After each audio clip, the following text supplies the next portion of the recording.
কখনো কি এমন ক্ষুধার কথা শুনেছেন যখন মানুষের সবচেয়ে বড় স্বপ্ন ছিল এক মুঠো সাদা ভাত, যে ক্ষুধা মানুষকে জীবন্ত কঙ্কালে পরিণত করেছিল? ক্ষুধার জ্বালাই মানুষ মাটি খেতে বাধ্য হয়েছিল। ক্ষুধা তখন শুধু পেটের ভেতর ছিল না, ক্ষুধা ঢুকে পড়েছিল মানুষের চোখে, মুখে, শরীরে, পুরো সমাজে। অনেকে একবেলা ভাতের জন্য নিজের ভিটেমাটি বিক্রি করে দিয়েছিল, কেউ গয়না বিক্রি করেছে, কেউ শেষ গরুটাও। কিন্তু তবুও জোটেনি এক মুঠো চাল। কবরস্থানে প্রতিদিন বাড়ছিল নতুন কবর। অসংখ্য পরিবার হারিয়েছিল তাদের প্রিয়জনকে। এটা কোনো সিনেমার দৃশ্য নয়, এটা বাংলাদেশের ইতিহাসের এক অন্ধকার অধ্যায়। আমি বলছি 1974 সালের সেই ভয়াবহ দুর্ভিক্ষের কথা। এই ডকুমেন্টারিতে আমরা শুধু ইতিহাস বলবো না, খুঁজে বের করার চেষ্টা করব কেন 1974 সালের সেই ভয়াবহ দুর্ভিক্ষ সৃষ্টি হয়েছিল, কিভাবে সাধারণ মানুষ প্রতিটি দিন মৃত্যুর সঙ্গে লড়াই করেছিল, কত মানুষ মারা গিয়েছিল। সেই সময়কার বাস্তব ঘটনা, বিরল তথ্য, প্রত্যক্ষদর্শীদের স্মৃতি এবং এমন কিছু অজানা তথ্য যা হয়তো আপনি আগে কখনো শোনেননি। পুরো যাত্রা জুড়ে আমি নাজমুল থাকব আপনাদের সঙ্গে। তাই ভিডিওটি একদম শেষ পর্যন্ত দেখুন, কারণ শেষের দিকে এমন কিছু তথ্য ও বিশ্লেষণ থাকবে যা এই ইতিহাসকে দেখার দৃষ্টিভঙ্গি বদলে দিতে পারে। এই ডকুমেন্টারির প্রতিটি তথ্য যাচাই, গবেষণা, স্ক্রিপ্ট লেখা, আর্কাইভ সংগ্রহ, এডিটিং এবং উপস্থাপনা সব মিলিয়ে ভিডিওটি তৈরি করতে আমার প্রায় 7 দিন সময় লেগেছে। আপনার একটি লাইক, একটি কমেন্ট এবং সাবস্ক্রাইব আমার পরবর্তী ভিডিও তৈরির অনুপ্রেরণা। আপনাদের সাপোর্ট ছাড়া কখনোই সামনে এগোতে পারবো না। আশা করি সব সময় বন্ধুর মতো সঙ্গী হয়ে থাকবেন। চলুন এবার ফিরে যাই 1974 সালের সেই বিভীষিকাময় সময়ে।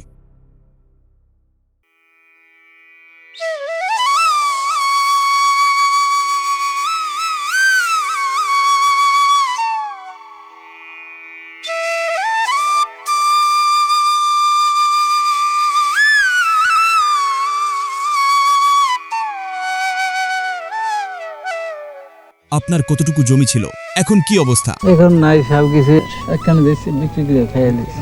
বন্যায় কি কি হারিয়েছেন? আমার বন্যার সময় যাওয়া জমি ছিল, হয়তো নদী লেগে গেছে। 2টি বাচ্চা আছে, জৈবক 2টি বাচ্চা পাই না, এই বন্যা বাসায় নিয়ে গেছে।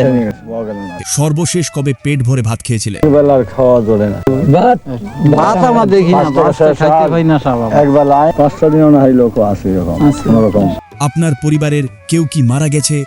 আশা তাহলে খোদাই বাসায় সে খোদাই বুঝি বাসায় তো বাসা তো আশা আছে, খোদাই দিয়ে বাসায় ওই কোনো একটা কাজ হলে পরে কিছু আন্যায় ঘর নাই, দরজা নাই, কিছু নাই। আমরা সরকারি ত্রাণ কি পেয়েছেন? আগে কাগজ চোপড় পাই না, হিমতে বিদে আমার বাড়ি বিয়া চলাচল করতে অবস্থা খারাপ। আমি রাত কেন ভাত চাইছি না, পুত্রের নাই, কিছু নেই, ঘর নাই আমার স্টিকে কিছু নাই ভাই। আমার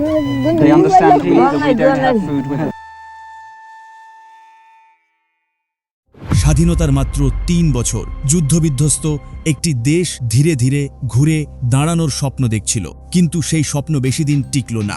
মাত্র কয়েক বছরের মধ্যেই নেমে এলো এমন এক দুর্ভিক্ষ। সেই জন্মলগ্ন থেকেই দেশের সবচেয়ে বড় সমস্যা দুর্নীতি। এই দুর্নীতির কারণেই দেশ কখনো মাথা তুলে দাঁড়াতে পারেনি, যা আজও চলমান। 1974 বা 2025 যতবার এই দেশে কোনো ডিজাস্টার ঘটেছে, তার সর্বোচ্চ প্রভাবটা পড়েছে গরিব থেকে মধ্যবিত্তের উপরেই। তাই বলাই বাহুল্য, এই দুর্ভিক্ষে সবচেয়ে বেশি ভুক্তভোগী এই শ্রেণীর মানুষেরাই।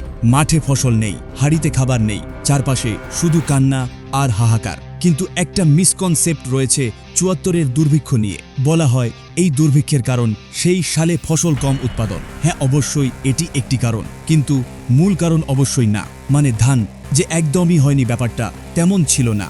আসলে ব্যাপারটা তার চেয়েও একটু জটিল। এর মধ্যে কিছু জিনিস পয়েন্ট আউট করার মতো, যেমন বন্যা, খরা, মানুষের জন্মহার বৃদ্ধি।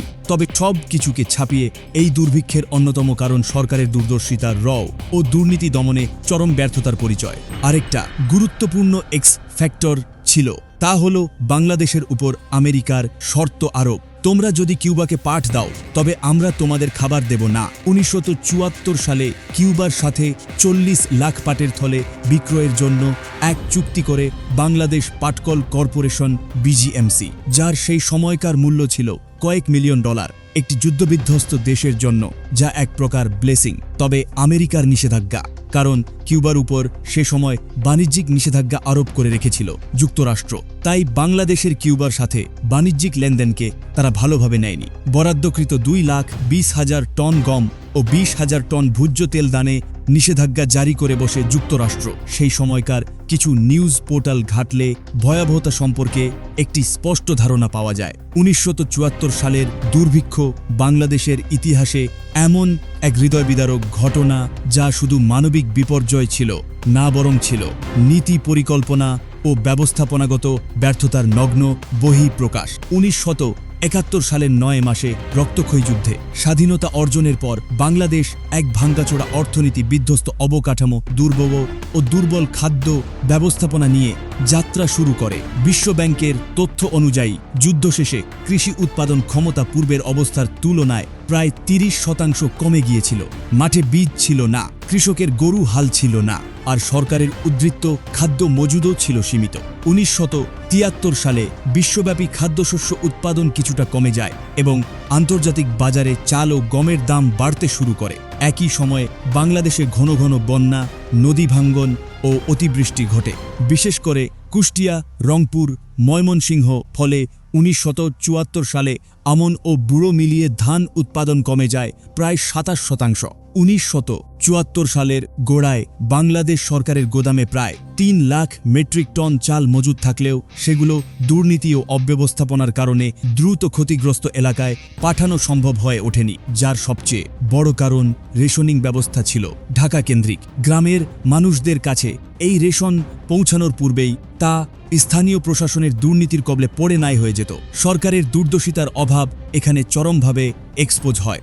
আগস্টের দিকে এই খাদ্যভাব শুরু হয়, যা ধীরে ধীরে দুর্ভিক্ষে রূপ নেয়। কিন্তু সরকারের দূরদর্শিতার অভাবে এই মহাবিপদ আজ করতে পারেনি সেই সময়কার মন্ত্রিপরিষদ, যার ফলস্বরূপ গোদামে খাদ্য মজুদ থাকার পরও সময়মতো ত্রাণ বরাদ্দ দিতে পারেনি সরকার। গ্রামে গঞ্জে ত্রাণ পৌঁছানোর জন্য যে পরিবহন ব্যবস্থা ছিল তার অবস্থা ছিল যাচ্ছে তাই। তার উপর আমলাতান্ত্রিক জটিলতা তো ছিলই।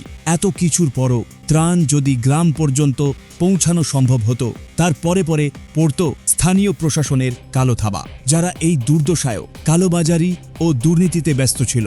বিশ্বব্যাংকের গবেষণা অনুযায়ী 1974 সালে আগস্টে ঢাকায় চালের গড় মূল্য ছিল প্রতি কেজিতে 9 টাকার মতো, যা অক্টোবরের মধ্যে দাঁড়ায় 26 টাকা। ব্যবসায়ীরা সরকারি চাল গোদাম থেকে তুলে মজুত করে বাজারে বাড়তি দামে বিক্রি করা শুরু করে। কিছু ক্ষেত্রে স্থানীয় প্রশাসন ও ব্যবসায়ীদেরও এই দুর্নীতির সাথে জড়িত থাকার প্রমাণ পাওয়া যায়। এই ডিজাস্টারে সবচেয়ে বেশি ক্ষতিগ্রস্ত হয়েছিল মধ্যবিত্ত, শ্রমজীবী, ভূমিহীন, কৃষক পরিবার, দিনমজুর ও শহরের নিম্নবিত্ত শ্রেণীর মানুষেরা। ইউএনডিপি এর একটি রিপোর্টে বলা হয়, রংপুর অঞ্চলের প্রতি 1000 মানুষের মধ্যে 23 জন দুর্ভিক্ষে মারা যান। বেশিরভাগ মৃত্যুর কারণ ছিল অপুষ্টি, ডায়রিয়া, কলেরা ও সংক্রমণ। ও বহু মা বাবা বাধ্য হয়ে সন্তানকে ফেলে রেখে ঢাকা বা খুলনার পথে রওনা দিয়েছিলেন খাবারের উদ্দেশ্যে। অনেকেই শহরে পৌঁছাতে পারলেও বেঁচে ফিরেনি। এই দুর্ভিক্ষের প্রকোপে প্রায় 36 লক্ষ মানুষ গৃহহীন ও খাদ্যহীন হয়ে পড়ে। আনুমানিক মৃত্যুর সংখ্যা সরকারি হিসেবে 27,000। তবে অর্থনীতিবিদ অমৃত সেনের মতে প্রকৃত সংখ্যা 75,000 থেকে 50 লক্ষেরও বেশি হতে পারে। একদিকে দেশের বহু মানুষ ক্ষুধা, অপুষ্টি ও অনাহারে জীবন বাঁচানোর লড়াই করছিল, অন্যদিকে সমসাময়িক রাজনৈতিক ও সামাজিক কর্মকাণ্ডে বিলাসী আয়োজন নিয়ে তীব্র সমালোচনাও দেখা যায়। শেখ মুজিবুর রহমান শুধুমাত্র তার বড় ছেলের বিয়েতেই খরচ করেছিলেন 18 মিলিয়ন। তার আরেক ছেলে শেখ জামালকে তুলে দিচ্ছেন সোনার মুকুট। এখন ভেবে দেখার বিষয় হলো, সদ্য স্বাধীন হওয়া দুর্ভিক্ষ চলাকালীন একটা দেশের প্রধানমন্ত্রীর কাছে এত টাকা কিভাবে থাকে। সময় বদলেছে, কিন্তু ইতিহাসের শিক্ষা বদলায় না। হয়তো আজ আমরা সেই দুর্ভিক্ষ দেখিনি, কিন্তু সেই সময়ের মানুষের কষ্ট বুঝতে পারলে আমরা উপলব্ধি করতে পারব এক প্লেট ভাতের মূল্য আসলে কতটা। এক একটি উত্তর শুধু একটি পরিবারের গল্প নয়, এগুলো বাংলাদেশের ইতিহাসের জীবন্ত সাক্ষ্য। সেই ক্ষুধার আর্তনাদ, সেই অসহায় মানুষের কান্না আর বেঁচে থাকার লড়াই আজও অনেকের স্মৃতিতে ঠিক ততটাই স্পষ্ট যতটা ছিল 1974 সালে। 1974 সালের দুর্ভিক্ষ শুধু ইতিহাস নয়, এটি লাখো মানুষের ক্ষুধা, কান্না আর বেঁচে থাকার লড়াইয়ের এক নির্মম সাক্ষী। যদি এই ডকুমেন্টারিটি আপনার ভালো লেগে থাকে তাহলে একটি লাইক দিন, আপনার মতামত কমেন্ট করে জানান, আর এমন গবেষণাভিত্তিক ডকুমেন্টারি নিয়মিত দেখতে সাবস্ক্রাইব করে আমাদের সঙ্গে থাকুন। আমি নাজমুল আজকের মতো বিদায় নিচ্ছি। আসসালামু আলাইকুম।